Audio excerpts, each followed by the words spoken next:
Bon, l'idée que je prononçais, moi. Ah oui, merde, faut dire. Dis, si tu débarques là, il y a un épisode avant. J'espère que t'as vu le premier morceau. Sinon, tu vas rien comprendre, mon pauvre. L'idée que j'avais avec mes collègues, là, l'année dernière, en 2023.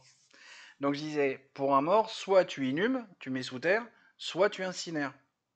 Et à un moment, ça va pas marcher. Déjà parce que les places en cimetière commencent à être hors de prix, parce qu'elles commencent à être introuvables. Parce que les concessions sont livrées, je crois, c'est par vague de 25 ans renouvelables.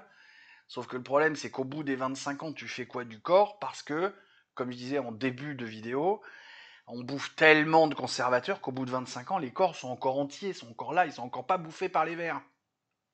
Ouais, ouais, on commence à avoir un vrai problème là-dessus. Mais ça fait 10 ans qu'on en parle, 15 ans qu'on en parle de ça. Enfin, qu'on en parle un peu, pour les gens qui s'intéressent au sujet. Donc, soit tu enterres, mais ça devient compliqué, soit tu incinères, mais là aussi, l'incinération. Moi, je me rappelle, mes parents, mon père est mort en 2007, ma mère est morte en 2009. À l'époque, ça a été compliqué, au moins pour mon père, ça a été compliqué parce que il est mort du côté de Cherbourg. Il a fallu aller jusque Caen parce qu'en fait, il n'y avait pas de crématorium avant Caen.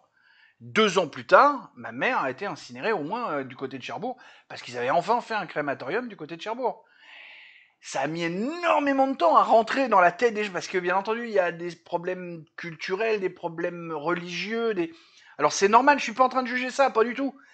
Il y a plein de gens, quand tu leur dis, quand tu vas mourir, est-ce que tu te fais incinérer? Oh non, non, non, non, surtout pas. Tu vois, il y a un rejet. Alors, que je comprends, que je juge pas ça, je m'en fous. Moi, je sais que j'ai choisi de me faire incinérer parce que je veux libérer de la place. Je veux pas qu'on vienne, je veux pas avoir une stèle, un machin de souvenirs de trucs. C'est pas mon truc à moi.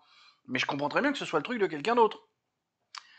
Donc soit on inhume mais ça devient compliqué, soit on incinère et pour l'instant c'est pas encore tout à fait dans la tête des gens parce que à la dernière stat que j'ai vue, que j'ai paumé, je sais plus où elle est, on serait à 39% d'incinération sur l'ensemble des morts. Donc 61% d'inhumation. Et moi j'avais une idée un peu dégueulasse.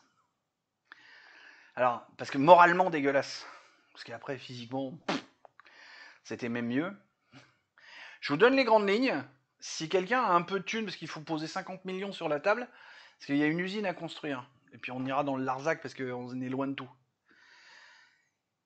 Un acide auto-alimenté, je sais plus comment on dit en chimie. Un acide, enfin machin. Parce que il faut construire une usine avec des grands bacs, des très grands bacs. Il faut faire venir les corps les uns après les autres. Du coup, les corps sont dissous, il reste plus rien. Donc ça prend plus de place. Et l'avantage de cette technique-là, c'est que avec un tout petit peu d'énergie électrique qu'on pourrait fabriquer avec des éoliennes et des miroirs magiques, on impulse, on, on dissout les corps et on fabrique de l'énergie en retour, de l'énergie et de l'engrais. Avec de l'hydrogène préparé, parce que les corps qui sont dissous, ça dégage de l'hydrogène d'un côté, du méthane de l'autre, enfin bref. Du coup, les morts deviennent utiles. C'était là qu'il y avait le sourire. Parce que d'un truc grave, d'un truc moche comme la mort, eh ben, tu peux arriver à faire une perspective pour te dire putain, ma mort a servi à quelque chose réellement. Alors, c'est pas le moment de te provoquer la mort, arrête tes conneries, fais surtout pas ça. Hein. Mais t'imagines, toi, tu te fais dissoudre dans l'acide, et ce qui en ressort, ça fait, puisqu'à la fin, il y a quand même un peu des bouts, ça s'appelle des bouts.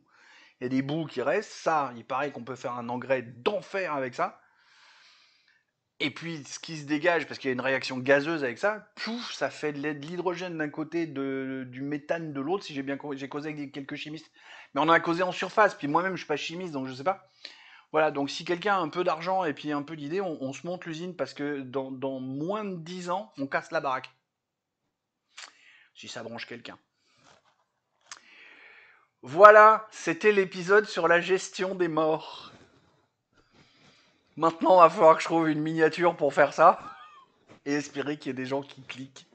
Je vais être déçu quand je vais voir que personne ne clique. Mais bon, c'est la vie. Tiens, je vais me reprendre un coup de café parce qu'on n'a pas l'habitude, puis c'est un sujet pas habituel. Là, l'idée, c'est que je fais la miniature, je poste tout ça, et je vous fais l'épisode du jeu. Allez, sur ces bonnes paroles, et des poutous. Mais à tout à l'heure, du coup. Mais pas Philippe. Pendant l'ordre. Allez, on s'en fout, c'est vendredi.